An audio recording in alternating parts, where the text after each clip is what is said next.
Did you listen to the bonus episode? Oh yeah. Okay, so listening on the trailer, what did you think of that? Did you? What did you? Oh man, we kind of called a lot. You called a lot, man. You called a lot of it, and that was pretty dope.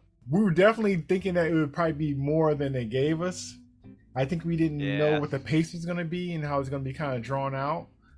But I think the potential that we were talking about and wanted, I think it was there. I think the potential is still there. It just mixed in with a whole bunch of stuff. It's just the delivery was kind of I think you can take. I think you could take like the basic structure of it, like all the sort of plot points you want to hit, like the whole excursion to like the investigation on Corellia, the industrial site, like pretty much the rough structure, and just like some changes in the way it's shot, changes in the way it's edited, like probably trimming some fat here and there, right? Making things quicker, shorter, just changing the tempo of certain things, and this thing could really hum, right?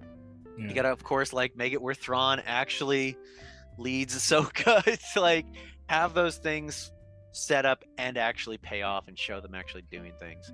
The bones are good, but to me, it's kind of like with time management. It's like the time is there because this is a slow moving show. And for that, you would think they would fill it with different things. Like I said, even early on, I was kind of concerned when they were like situations where it's just something that's being talked about in a roundabout way, but not directly to each other.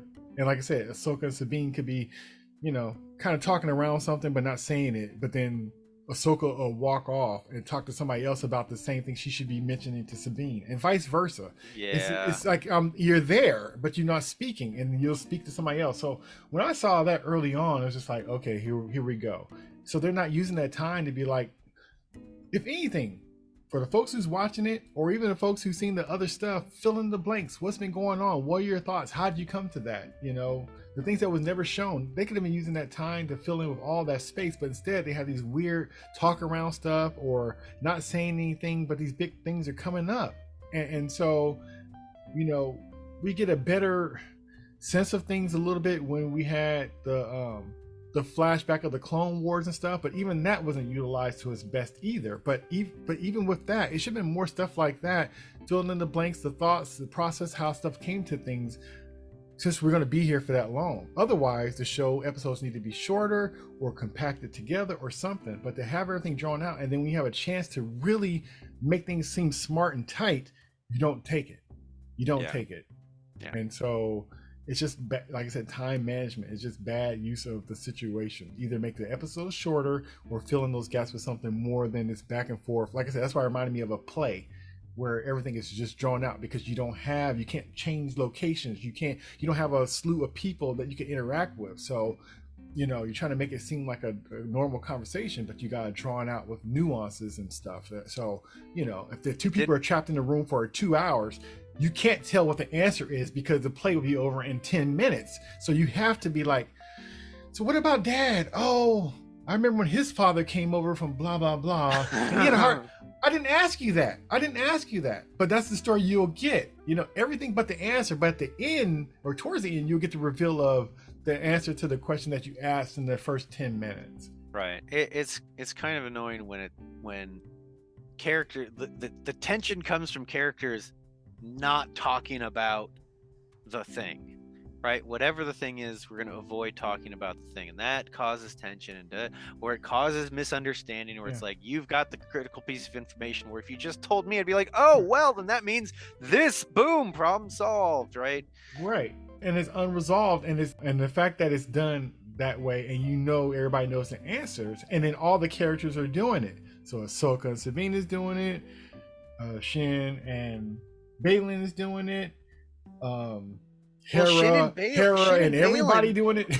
Shin and Baylan don't have tension between them, and that's okay. Yes. Right? It's where there was tension, it wasn't simmering.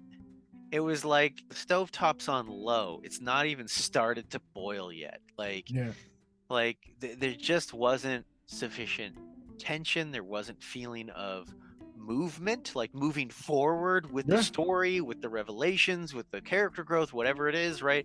There wasn't a building sense of tension, right? You always got ups and downs, Right, low right. scenes, tense scenes, right? Ebb and But flow. like, yeah, it is not like every episode winds me up just a little bit more, Right. right? Winds me up just a little bit more, winds me up just a little bit more. That's not there.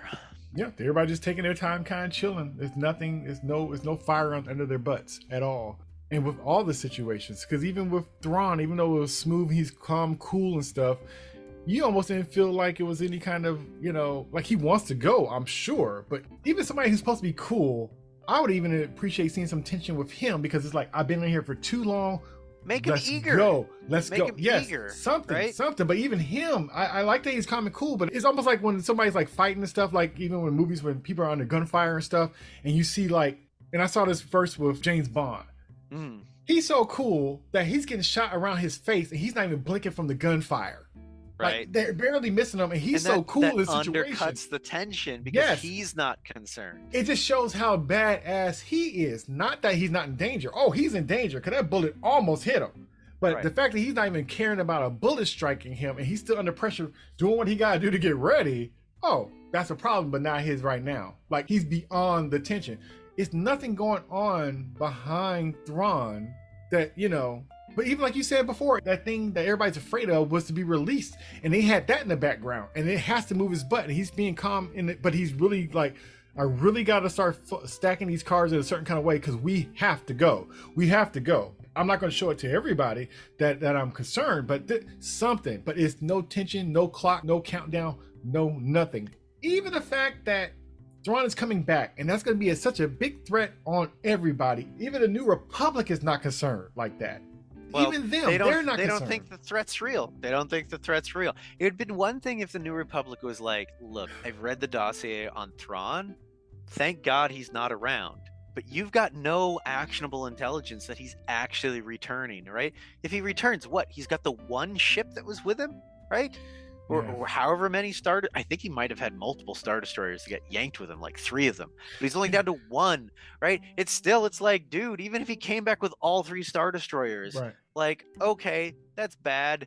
Yeah. Like his existence is the problem. Because regardless of what he has, he's gonna MacGyver that situation and work it out. He's gonna be a problem regardless of what he has. He have a spoon and a thimble, and our lives are gonna be in danger. Right, but like even with Thrawn, you having that just ice cold calmness.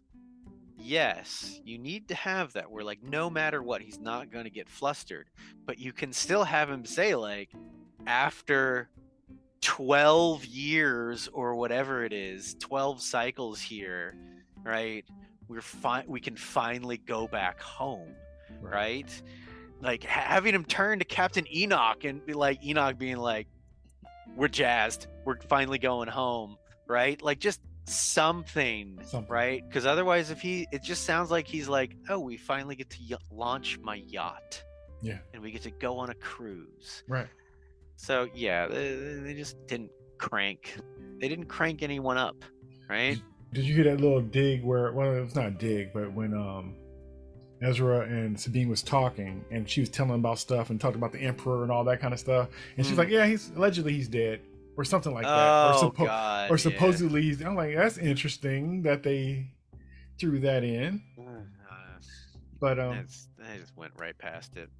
All right, well, man, it was good catching up. All right, man, good seeing you. Good catching up. Have a wonderful rest of your day. You too. Try not to party too hard. I'll try. Peace. Later. Later.